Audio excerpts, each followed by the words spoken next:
É mais uma vez um prazer enorme estar nessa casa que abre as suas portas nessas noites de segunda-feira com tanto carinho para nos receber, para que aqui nós possamos estar no sentido de mais uma vez estudarmos essas palavras e esses ensinamentos que são absolutamente essenciais para que nós consigamos aquilo que nós temos buscado há tantos e tantos séculos, a felicidade.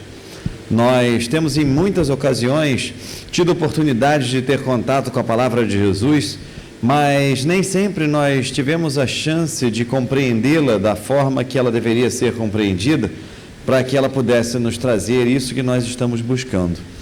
Mais uma encarnação, agora nós já descobrimos essa misericórdia divina que é sermos espíritos reencarnantes. Nós já estamos começando a nos libertar daquela ideia de que éramos espíritos de uma vida só.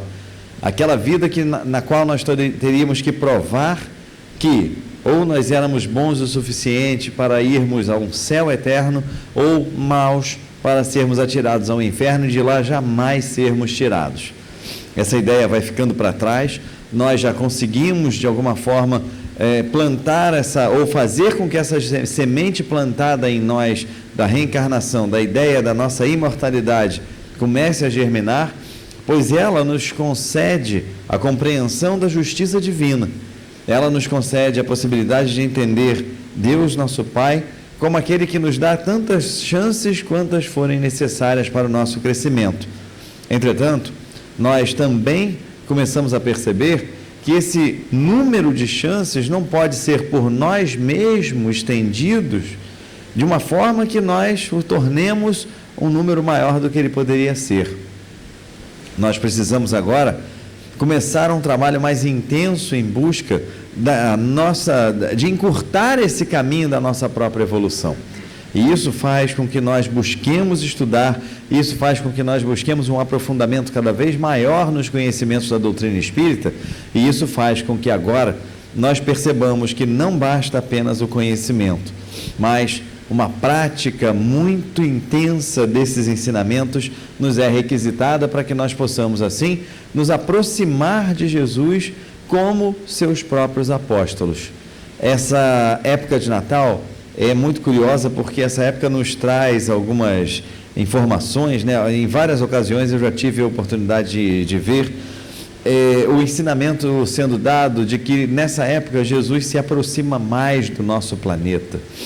Eu confesso a vocês que eu tenho uma certa dificuldade em compreender isso, visto que nós, mais uma vez, na minha posição, estaríamos colocando Jesus numa postura de troca, ou seja, é como se nessa época, quando nós começássemos a pensar um pouco mais nele, pela proximidade que estamos do seu aniversário, e um dia, uma data que foi definida aqui na Terra, sem mesmo haver uma certeza sobre ser ele o dia do seu nascimento, né?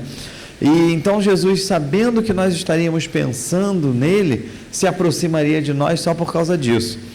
Eu tenho mais facilidade para entender a grandeza de Jesus se for dito para mim que ele sempre está ao nosso lado, sempre está junto de nós, sempre está próximo ao planeta Terra, mas pelo fato de nós estarmos quase que forçados a lembrar dele nessa data de 25 de dezembro, nós sim nos aproximamos de Jesus.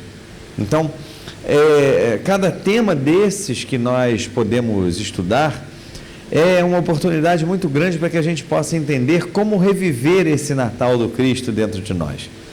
Nessa época, nós costumamos dizer várias frases de efeito do tipo: vamos nos lembrar do aniversariante no dia 25, vamos transformar esse Natal em um Natal de paz, um Natal de luz, um Natal de amor. Vamos esquecer um pouco os presentes capitalistas e vamos nos dedicar mais ao espírito essencial do Natal. Essas frases costumam circular pelos meios religiosos como se nós já houvéssemos realmente aprendido como fazer o Natal de acordo com aquilo que Jesus nos pedia. Mas parece, ano após ano, quando nós vemos no que tem se transformado o Natal, no que nós temos transformado o Natal, nos parece que ainda estamos distantes de alcançar aquilo que é a proposta real do nosso mestre para essa data. muito se compra, muito se distribui em presentes, muitas trocas acontecem entre as pessoas de objetos materiais. Normalmente aqueles objetos que nem sempre nós estamos esperando ganhar, muitas vezes aquela felicidade aparente vai se transformar depois numa maledicência. Nossa, como é que me dá uma coisa horrorosa dessa? Parece que não me conhece e tal. E assim nós vamos levando esse período de Natal da forma como nós sempre levamos, focados no aspecto material. Hoje, parece que essa história de Lázaro, da ressurreição de Lázaro, não tem muito a ver conosco, não tem muito a ver com o momento do Natal, mas se nós pegarmos as duas passagens em que nós temos a presença de um Lázaro nos evangelhos, nós vamos entender exatamente por que essas passagens podem se relacionar com essa data e com o espírito real que ela propõe. A bibliografia, eu até costumo dar para vocês a bibliografia, porque eu sei muito bem que quando os senhores saem daqui dessas reuniões na casa de Fabiano, os senhores têm uma vontade enorme de fazer essas leituras em casa. Eu sei que vocês chegam em casa loucos para ver os livros que são ditos aqui. Eu sei que vocês não querem saber de novela, futebol, Big Brother, jornal, filme, nada disso. Eu sei que vocês querem ler. Então, eu já digo para vocês que existem duas referências que foram passadas para o nosso estudo aqui, recomendadas, para que nós pudéssemos trabalhar em cima delas. A primeira é a tradicional da ressurreição de Lázaro, que está descrita no Evangelho de João. O Evangelho de João, no capítulo 11, nos versículos de 1 a 46, conta bem essa história da ressurreição de Lázaro. A outra, inclusive a passagem que mais me atrai, é uma passagem que está em Lucas, tá? Mais especificamente no capítulo 16, nos versículos de 19 a 31. E é uma passagem que se transformou mesmo, ela foi contada por Jesus como sendo uma parábola. E é a parábola do rico e de Lázaro, que também traz uma ideia de ressurreição que um pouco diferente daquilo que se imaginava no passado, No passado se imaginava que a ressurreição fosse voltar ao mesmo corpo, quando na verdade a gente ao longo do tempo e conforme vamos ganhando maturidade espiritual, nós vamos vendo que ressurgir significa aparecer de novo, e nada isso tem a ver diretamente com estarmos encarnados no mesmo corpo, de aproveitarmos a matéria decomposta, ou reaproveitarmos, ou reaglutinarmos uma possível matéria decomposta para que nós possamos voltar a uma vida. E essa parábola me chama muita atenção, porque ela vai ao encontro daquilo que nós temos como sendo o verdadeiro espírito do Natal. Eu quero só fazer rapidamente a transmissão dela para vocês, para que todos nós possamos estar na mesma página nessa discussão.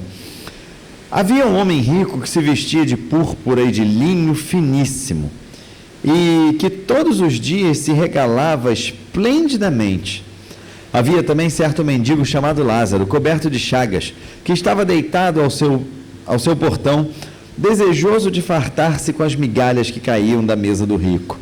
Mas ninguém lhes dava, e os cães vinham lamber-lhe as úlceras. Morreu o mendigo e foi levado pelos anjos para o seio de Abraão. Morreu também o rico e foi sepultado.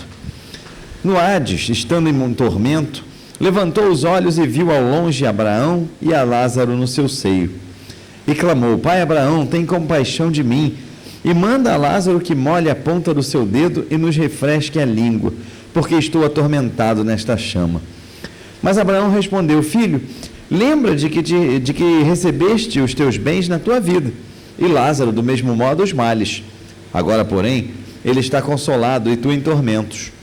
Demais, entre nós e vós está firmado um grande abismo, de modo que os que querem passar daqui para vós não podem, nem os de lá passar para nós.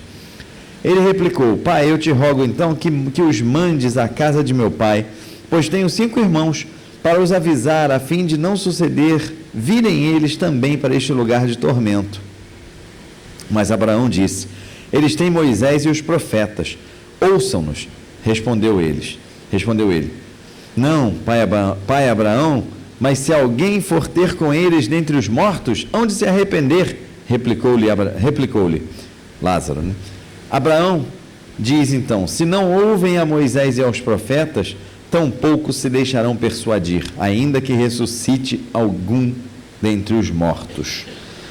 Então, eu fiz questão de fazer a leitura dessa pequena parábola, porque talvez nem todos nós estejamos com ela na memória, bem viva, e a gente vai focar um pouco mais nessa conversa aqui, porque na questão da ressurreição do Lázaro que está em João, nós vamos ter uma série de discussões que talvez vão sair um pouco do espírito do Natal. Por exemplo, a questão do porquê ele estava há 4 dias sem movimentos, ele estava há 4 dias praticamente considerado como morto, e como que Jesus de repente vai lá e consegue tirá-lo de lá, dizendo apenas algumas palavras. Então a gente vai entrar nas explicações médicas da catalepsia, da letargia, que nem a própria medicina tem conclusões definitivas sobre por que acontecem. Então vai se transformar isso aqui numa discussão muito voltada para a ciência, e talvez o momento seja mais apropriado para que a gente possa discutir um pouco essa história do Lázaro lá do plano espiritual. E como ela também é uma referência dos nossos estudos, a gente resolveu focar um pouco mais nela, né? Então, a parábola aqui conta basicamente sobre algo com que Jesus gostava de brincar, né? Brincar no melhor sentido da palavra. Jesus gostava sempre de utilizar algumas ilustrações para tentar nos dar alguns ensinamentos que seriam chave para todos nós. Vejamos que aqui está mais uma vez a personagem de um rico colocada em contraponto à felicidade espiritual. É algo que nós temos alguma dificuldade ainda em lidar com, porque nós acabamos associando que a conquista dos bens materiais acabaria então se transformando em um grande pecado. Eu quero lembrar uma frase que Jesus disse diretamente para nós a respeito disso. Ele falava, nas traduções anteriores equivocadas, diziam-se que era mais fácil um camelo passar no buraco da agulha do que um rico entrar no reino dos céus. Atualmente, com os estudos linguísticos e das traduções e dos idiomas, nós já sabemos que, na verdade, aquele camelo tadinho do bichinho não precisaria mais passar no buraco da agulha, né? Então, a gente já sabe que aquilo ali era uma palavra que era usada também para corda, porque as cordas eram feitas dos fios das crinas dos camelos. Então vamos lá, é mais fácil uma corda passar no buraco da agulha, fica mais lógico assim, do que o rico entrar no reino dos céus. Veja que Jesus nunca disse é impossível o rico entrar no reino dos céus. Veja que Jesus disse que é mais fácil a gente conseguir fazer uma corda, que é algo bastante grosso, passar no buraco de uma agulha, do que um rico entrar no reino dos céus. Ilustrativamente falando, metaforicamente falando, ele queria mostrar para nós qual era a dificuldade de alguém que tem posses materiais conseguir alcançar a felicidade. Hoje nós já sabemos que esse entrar no reino dos céus está diretamente relacionado a alcançar a felicidade. Nós já sabemos que não é um reino dos céus como um paraíso eterno, a gente já sabe de tudo isso, então nós agora precisamos readaptar aquilo que nós aprendemos, né? Andar alguns passos além daquilo que nós aprendemos, atualizar, né? Dar o F5 naquilo que nós aprendemos, de acordo com o que nós temos hoje em dia de conhecimentos disponíveis para todos nós. Então, Jesus falava da dificuldade do rico em entrar no reino dos céus. Vejamos como isso funciona no planeta em que nós estamos, especialmente no seu mundo material. É bem difícil que nós tenhamos uma vida voltada às questões da nossa religação com Deus, seja ela através de que denominação for, mas isso é muito difícil quando nós estamos abastados financeiramente, quando nós estamos com uma situação material bem resolvida.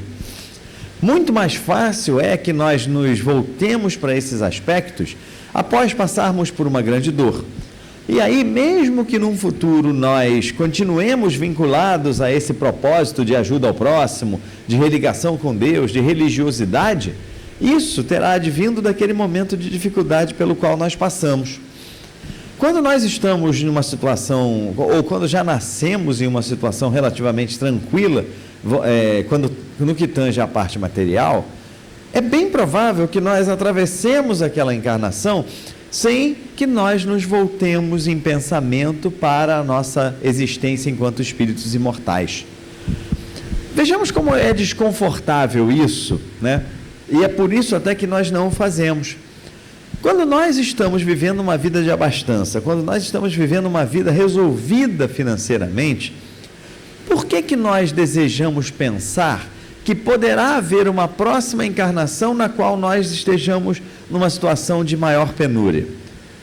Por que será interessante para nós pensar que nós poderemos estar voltando à vida em uma condição bem pior do que aquela em que nós estamos atualmente? Para nós, enquanto seres encarnados, a ideia da falta, da ausência de recursos materiais é bastante dolorosa. A vivência, então, é mais dolorosa ainda. Portanto, quando nós temos a possibilidade de termos essa situação afastada, né, da dificuldade afastada de nós, claro é que nós não vamos dedicar nosso pensamento a vivenciar possíveis chances disso acontecer num futuro que nós nem, aí nós dizemos, sabemos se existimos em uma outra vida. Então, para nós é bem lógico entender que nós não pensemos nessas questões quando nós temos uma situação confortável. Daí até mesmo ser essa uma das razões pelas quais a própria doutrina espírita não teve um terreno muito fértil para conseguir o seu crescimento na França, onde se originou. Qual seria para os nobres da França a utilidade de pensar que em algum momento eles poderiam estar reencarnados no sudoeste da Zâmbia? Qual seria para as famílias reais francesas pensar que num futuro eles poderiam voltar como os servos, os súditos de outros reis, que hoje seriam seus servos?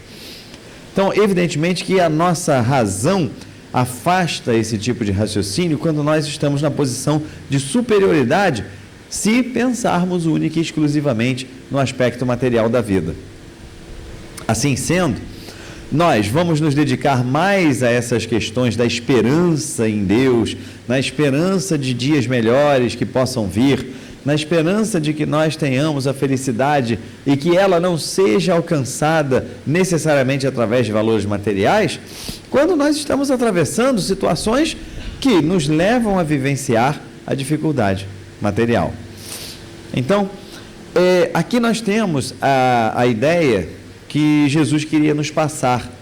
É mais difícil que um rico entre no reino dos céus, é mais difícil que ele alcance a felicidade, né, atualizando a linguagem, pelo fato de que ele não necessariamente será alguém que possa estar vinculado ao pensamento no próximo, porque ele provavelmente não será alguém que estará dedicando a sua existência a suprir a necessidade do próximo, visto que ele as tem muito bem supridas, e visto que o egoísmo é, segundo os próprios espíritos nos dizem, uma das características marcantes de um planeta de provas e expiações e uma das características que ainda nos mantém aqui entravados nesse planeta. Ou seja, quando Jesus fala precisamente que é mais difícil o rico entrar no reino dos céus, ele não está dizendo sobre a impossibilidade disso acontecer, e em nenhum momento ele está fazendo alguma condenação ao fato de se ter riquezas, desde, evidentemente, que elas sejam obtidas através do trabalho digno. Mas Jesus lança o alerta para que todos aqueles que hoje se encontram em situação de posses materiais, para que eles possam pensar em também utilizar dessas posses, que na verdade, no fundo, na essência de tudo, são empréstimos de Deus, para reduzir o sacrifício daqueles irmãos que hoje se encontram em situação de penúria, ou em situações menos privilegiadas do que aquele próprio irmão. Assim estava a história de Lázaro nos mostrando, essa história que eu contei, essa parábola que eu contei aqui, que foi contada pelo próprio Jesus, nos mostrando quando falava sobre o rico e Lázaro. Durante a sua encarnação, onde estava Lázaro? Lázaro mendigava, Lázaro não tinha recursos, Lázaro era aquele que ficava o tempo inteiro na porta daquelas casas onde havia o supérfluo.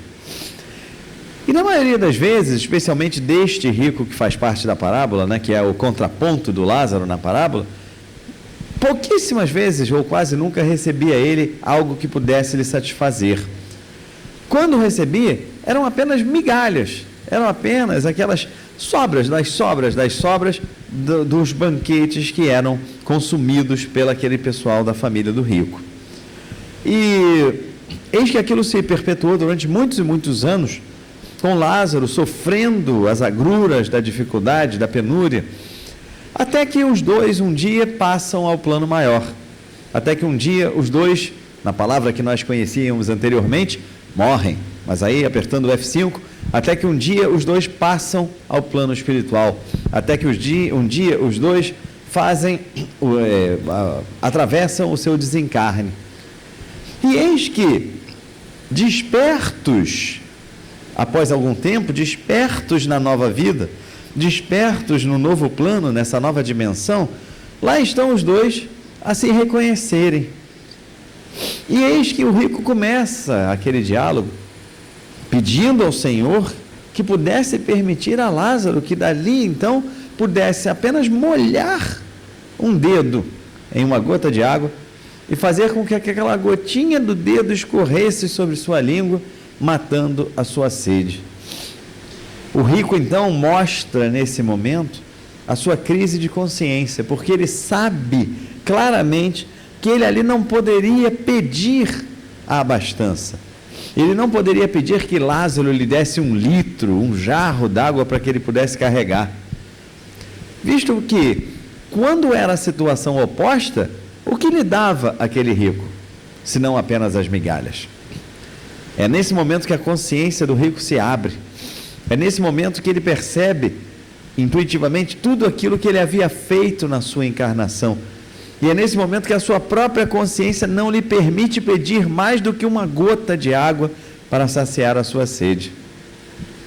Nós vemos aí aquele processo pelo qual os espíritos passam, segundo nos é informado por livros como O Céu e o Inferno, que é o pós-perturbação, quando o espírito vai tomando consciência de si mesmo e ele começa a recobrar as experiências que teve na sua vida passada.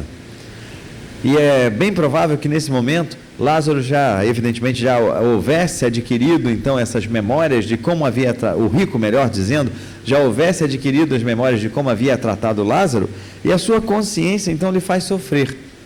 E mais, a necessidade naquele momento, o apego à questão material, faz até com que ele sofra necessidades corporais, quando já não tinha mais um corpo físico.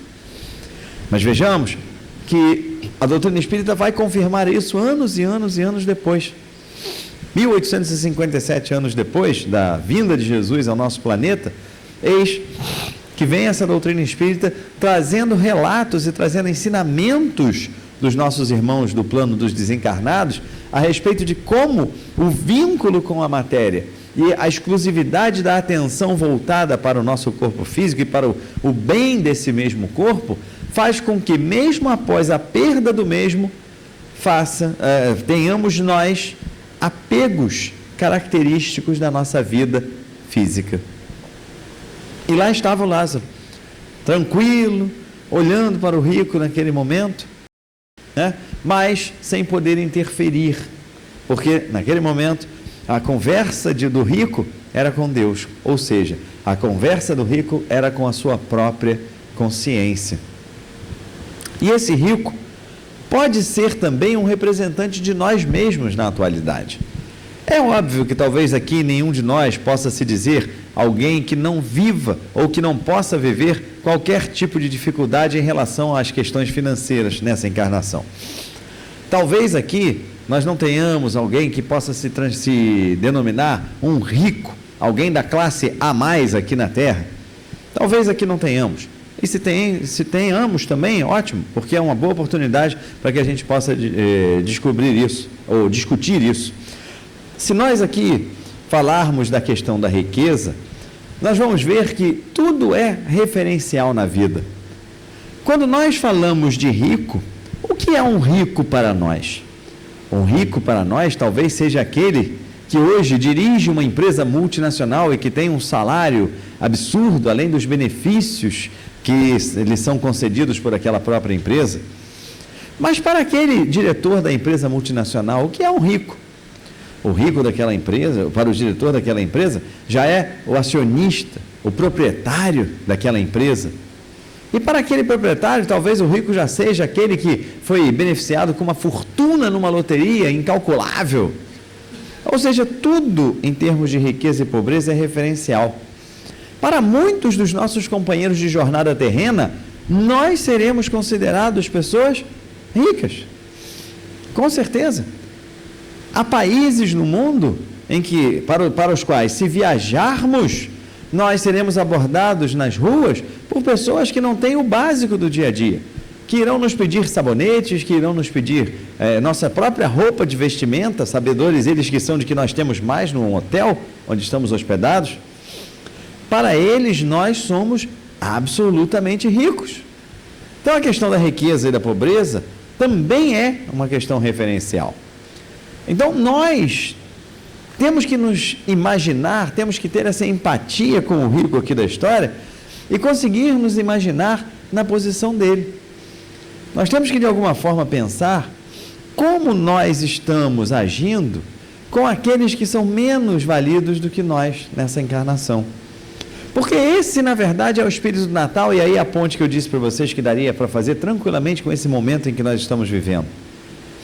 Quando Jesus esteve entre nós, ele teve a oportunidade de nos deixar um ensinamento que era sobre o presente que ele gostaria de ganhar nessa data. Ao contrário de... aliás, é só uma curiosidade, né? Como nós transformamos essa data do 25 de dezembro a ponto de que todo mundo ganha presente, menos o próprio, né? Ou seja, pai, mãe, filho, sobrinho, gato, cachorro, coelho, todo mundo ganha presente. Mas o próprio Jesus talvez fique sem nesse momento, porque ele mesmo veio nos pedir um presente. Lembram da passagem quando Jesus está em conversa com algumas pessoas e ele diz a elas, em agradecimento por tê-lo vestido, por tê-lo dado de comer, e aí as pessoas ficam olhando para ele e falam, mas mestre, quando foi que te demos de comer? Quando foi que te demos de beber, de vestir? Quando foi que saciamos o teu frio, matamos o teu frio? E lá mesmo, nessa passagem, Jesus ensina que em cada momento que aquelas pessoas tiveram a oportunidade de dar a um daqueles pequeninos que sofria de fome, era a fome de Jesus que eles matavam. Em cada momento que deram de vestir, era o frio de Jesus que matavam, e por aí vai. Então Jesus veio nos pedir um presente, veio pedir que nós, nesse momento, olhássemos para essas pessoas que têm necessidade e que nós pudéssemos por elas fazer alguma coisa. É bem provável que nós institucionalmente já estejamos fazendo isso. Eu, por não ser aqui um frequentador assíduo desta casa, estar aqui apenas a convite gerado pela irresponsabilidade de vocês que me deixam falar aqui, né? Então, mas por não ter essa oportunidade de conviver diariamente com vocês, não tenho muito detalhe do trabalho social que se realiza aqui, mas tenho certeza que esta casa assiste famílias que são mais necessitadas, concorda? Muito bem. E provavelmente para estas famílias foi distribuída uma ceia de Natal, ou uma cesta de Natal, né? Uma cesta de Natal com vários produtos para que essas famílias possam desfrutar desses produtos lá naquela noite, tornando a ceia um pouco menos balda de recursos, né? Então, institucionalmente, nós já estamos vinculados a uma casa que produz esse tipo de ensinamento, reproduz esse tipo de ensinamento e produz esse tipo de trabalho, fazendo com que a infelicidade de muitos, gerada pela ausência material, possa ser parcialmente aplacada. Mas, como será a nossa atitude? Como está essa nossa atitude individualmente, né? Porque vamos dizer que nós estamos fazendo caridade pela pessoa jurídica. Vamos dizer que nós estamos na pessoa jurídica, que é a casa de Fabiano, nós estamos realmente fazendo essa caridade. Nós estamos aplacando a fome, talvez, de algumas famílias, nós estamos dando a ela alguns motivos para um sorriso que seja naquela noite de Natal. Mas e no nosso dia a dia, como estamos lidando com esse olhar para a necessidade dos nossos irmãos? Porque o rico também não tinha essa preocupação. Justamente pelo fato dele estar bem, justamente pelo fato de sua família, os seus próximos, né, segundo ele entendia, estarem cobertos pelos recursos materiais, ele não tinha esse olhar para fora. Mas nos dias atuais, nós vemos que há tantos e tantos que também podem representar aquele mendigo na porta de Lázaro, e o Lázaro podemos ser nós, que talvez seja importante nós começarmos a sentir um pouco dessa angústia que o rico sentiu ao chegar no lado do outro lado da vida, para que nós possamos pensar se nós não poderíamos em algum momento também estar auxiliando aqueles mendigos, aqueles que esperam migalhas vindas de nós, a serem um pouco mais venturados, talvez. Porque nós, muitas vezes, pensamos que somente a caridade de pessoa jurídica é suficiente. Mas ela, na verdade, é um exercício para todos nós. Quando nós estamos vinculados a uma casa como esta, por exemplo, que faz trabalhos voltados para famílias que necessitam e que vêm aqui, que se cadastram, declarando a sua condição social, nós estamos meio que numa escola, porque nós estamos aprendendo praticamente pela repetição. Porque nós começamos esse exercício aos pouquinhos. Talvez possa ser esta uma das primeiras reencarnações nas quais nós estamos começando a pensar em dedicar uma parte do nosso pensamento ao nosso próximo. Talvez nós estejamos agora começando a querer nos aproximar um pouco desse próximo, porque anteriormente eram os rituais, anteriormente nas encarnações passadas fazíamos também alguma coisa, mas talvez fizéssemos mais dentro dessa coisa institucional, de simplesmente cumprir um compromisso com Deus muito mais por medo do que pela própria vontade de ajudar. Muito mais por causa daquela ideia atávica que nós temos de um Deus que pune, de um Deus que espera apenas que nós desencarnemos para que nos envie para o inferno por nós não termos feito aquilo que era necessário para a nossa salvação. Dentro desse conceito, nós buscamos as instituições religiosas para que nós possamos meio que cumprir esse compromisso de ajudar ao próximo que nós temos com Deus. Mas esse compromisso hoje já transcende a esfera da pessoa jurídica da casa de Fabiano. Esse compromisso que nós temos hoje já não mais é um compromisso com Deus. Já passa a ser para nós entendido como um compromisso com a nossa própria felicidade. Porque nós já descobrimos, pelo menos não, talvez até não queiramos admitir isso, mas nós já descobrimos que aquelas conquistas que nos traziam felicidade, em verdade não estavam trazendo felicidade, mas simplesmente alegrias passageiras. Nós sabemos que aqueles momentos em que nós conseguimos comprar algo muito valioso, eram momentos tão curtos, que tão logo nós saíamos das lojas com os nossos bens, eles começavam o processo de depreciação. E nós, 2, 3 dias depois, já começávamos a olhar aquilo como uma parte do nosso dia a dia e já começávamos então a criar novas necessidades para que conseguíssemos outras pílulas de alegria para completar os nossos dias. Agora, nós, através dessa escola de caridade que também é o Centro Espírita e tantas outras denominações, templos de outras denominações, nós começamos a perceber como nós podemos ser felizes ao ajudar um próximo. E é aquela felicidade que nós jamais esqueceremos, porque aquela felicidade do nosso automóvel, aquela felicidade do nosso aparelho de última geração de telefonia celular, talvez nós já nem lembremos mais dela. E para revivê-la de novo, não basta pensar naquele momento quando nós conseguimos aquela compra. Nós vamos ter que juntar mais capital para que nós possamos fazer uma nova compra que nos faça reviver aquela sensação por alguns segundos. E é uma sensação que, quanto mais vivida é, menos intensa se torna. Vai se tornando algo trivial, vai se tornando algo que vai perdendo o seu sentido. Mas quando nós nos dedicamos a olhar para um mendigo, aquilo que o rico não fez, quando nós nos dedicamos a entender a necessidade de alguém e tentar com a nossa própria obra suprir aquela necessidade, certamente nós estaremos ali fazendo o Natal do Cristo.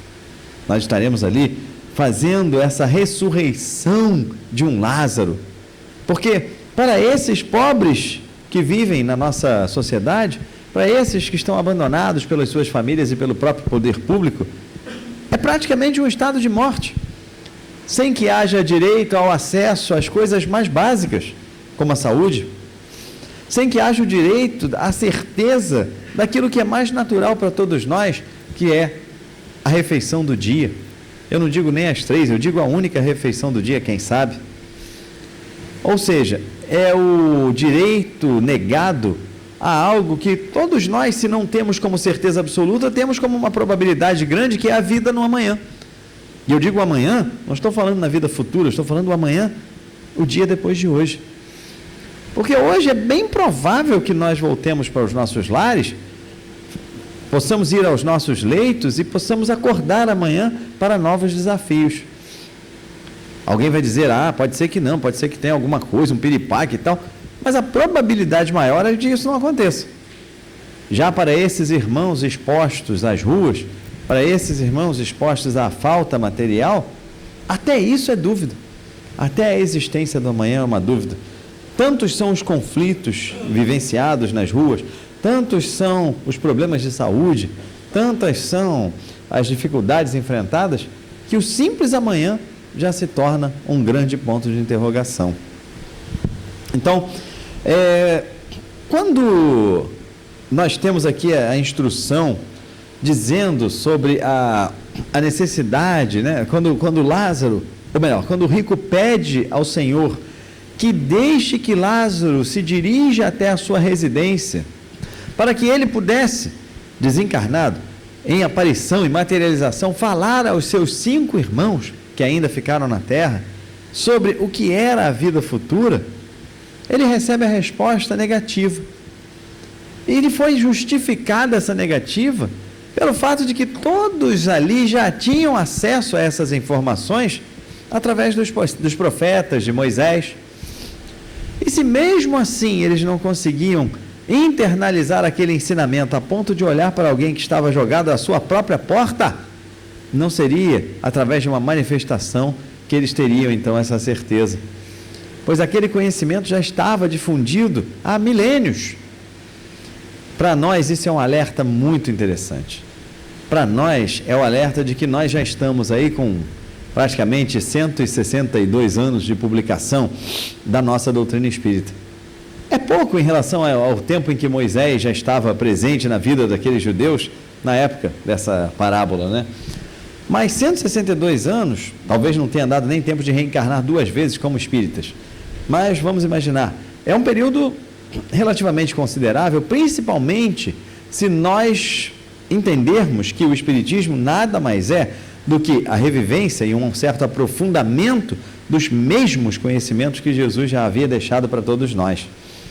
Se assim nós já estamos vivenciando a moral cristã, ou a moral do nosso Pai maior, porque eu faço sempre esse parênteses, porque fica parecendo assim que nós só seremos salvos através do cristianismo, seja ele de que denominação for, mas tendo que ser cristão.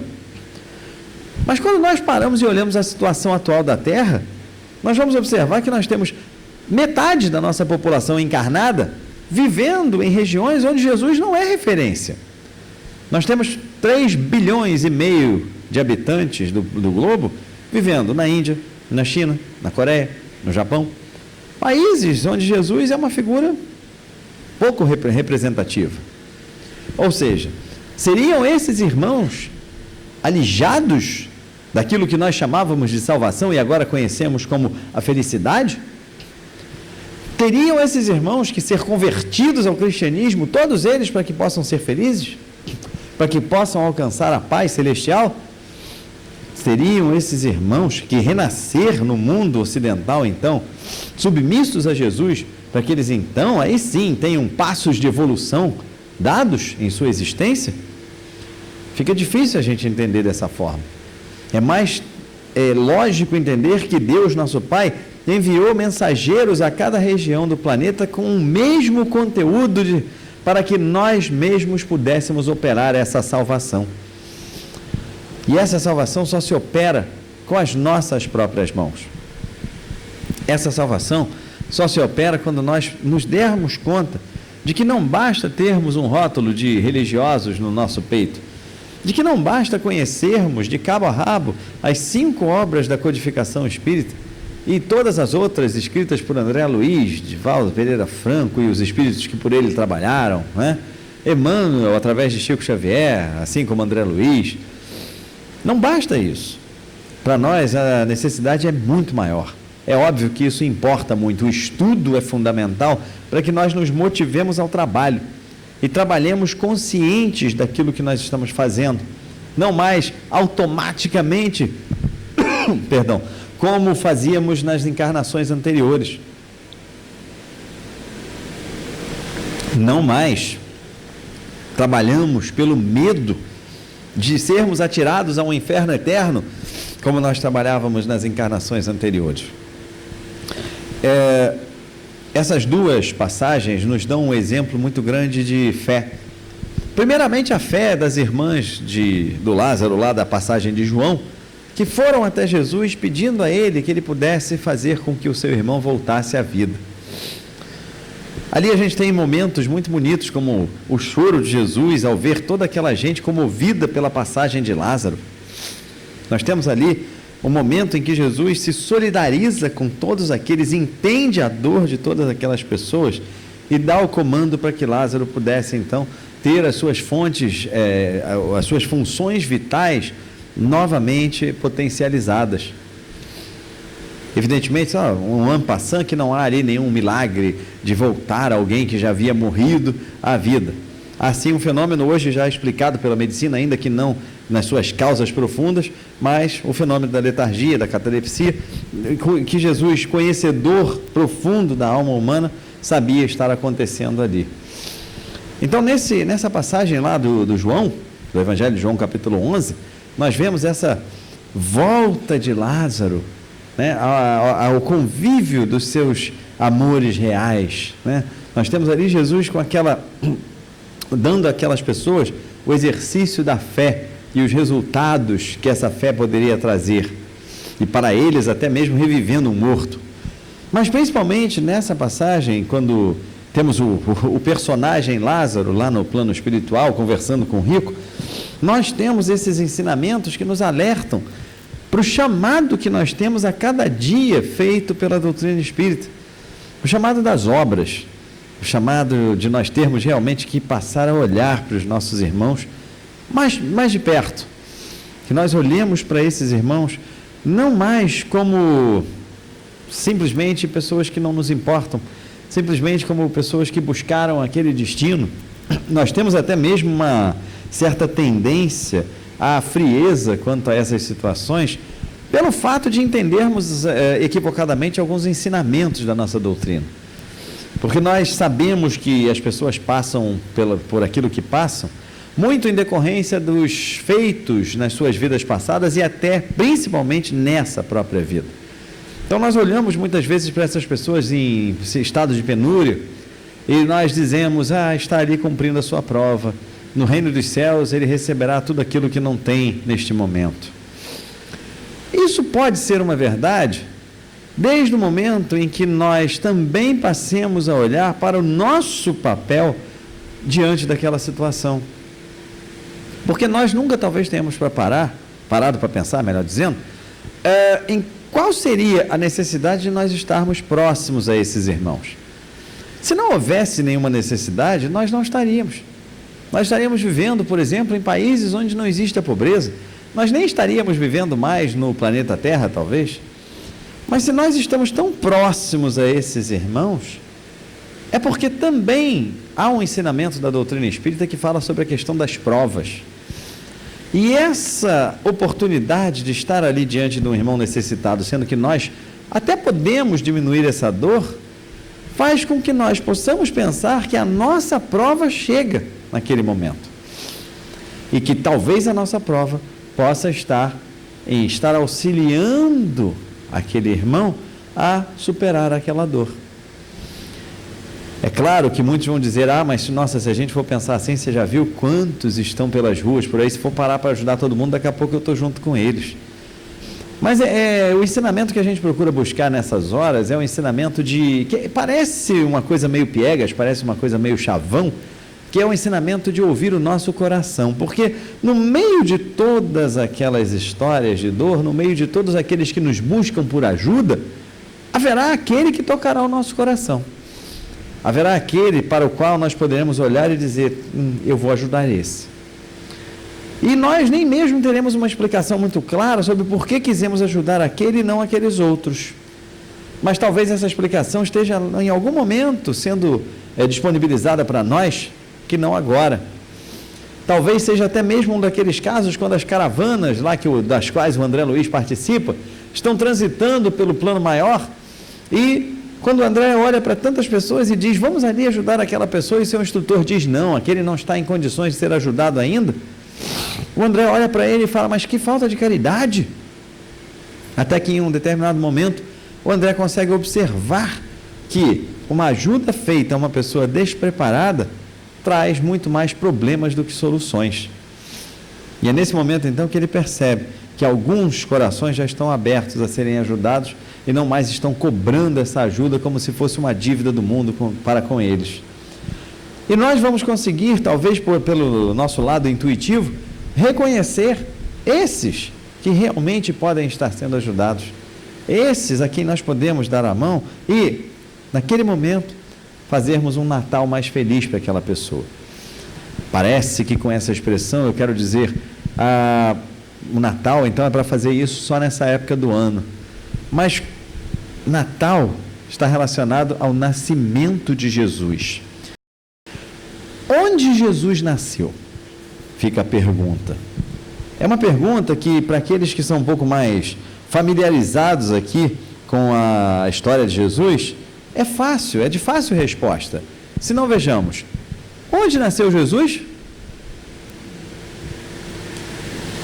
Será que é fácil mesmo? Eu vou perguntar de novo, porque acho que o pessoal não entendeu. Onde nasceu Jesus?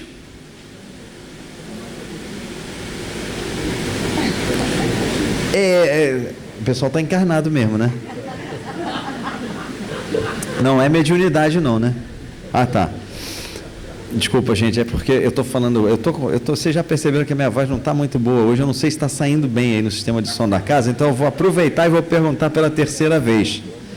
Onde nasceu Jesus?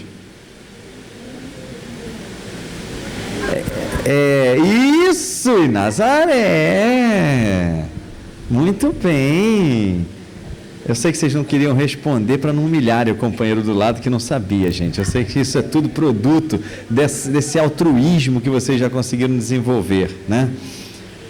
Jesus nasceu lá em Nazaré.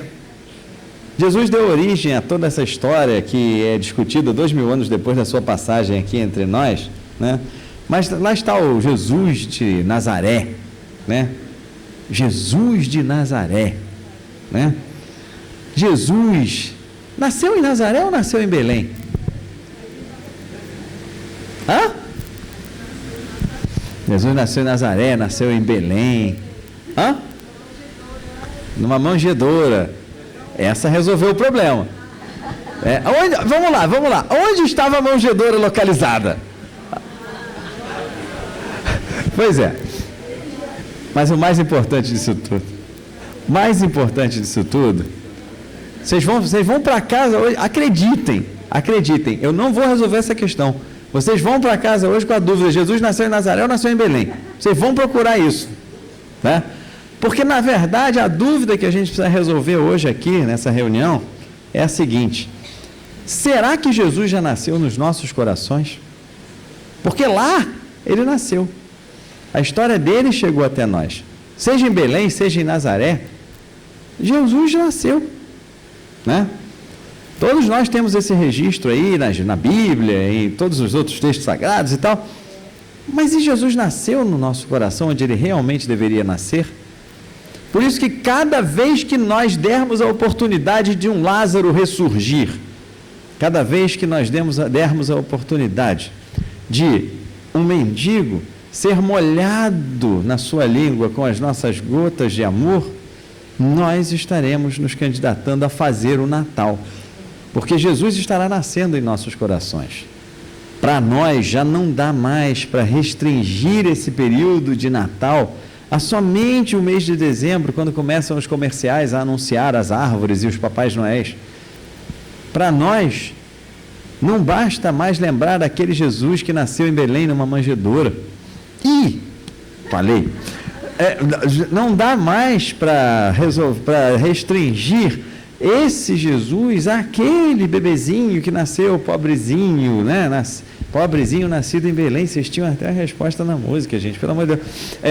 Mas enfim, para nós que já estamos num caminho de buscar mesmo a felicidade, que foi como nós começamos essa conversa, é extremamente importante que nós façamos com que Jesus nasça nos nossos corações todos os dias. E isso vai ser possível a cada momento quando nós ressurgirmos um Lázaro, a cada momento em que nós molharmos a língua de um Lázaro com as gotas do nosso amor.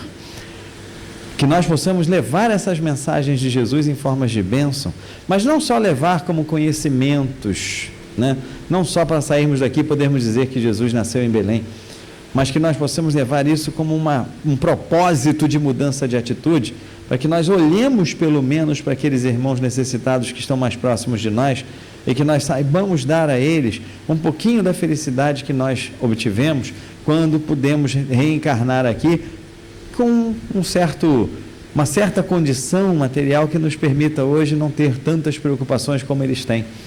Mas que nós também saibamos que a preocupação material vai ser resolvida ali naquele momento, mas quem sabe, talvez uma conversa, um diálogo com aquele irmão, um olhar no olho daquele irmão, um aperto de mão e quem sabe até um abraço, poderão fazer muito mais por ele do que um prato de comida, ainda que o prato de comida seja muito importante para eles. Que seja Natal todo dia em nossas vidas. Feliz Natal nos próximos 365 dias que virão, ou pelo menos até o nosso próximo encontro nessa casa. Graças a Deus.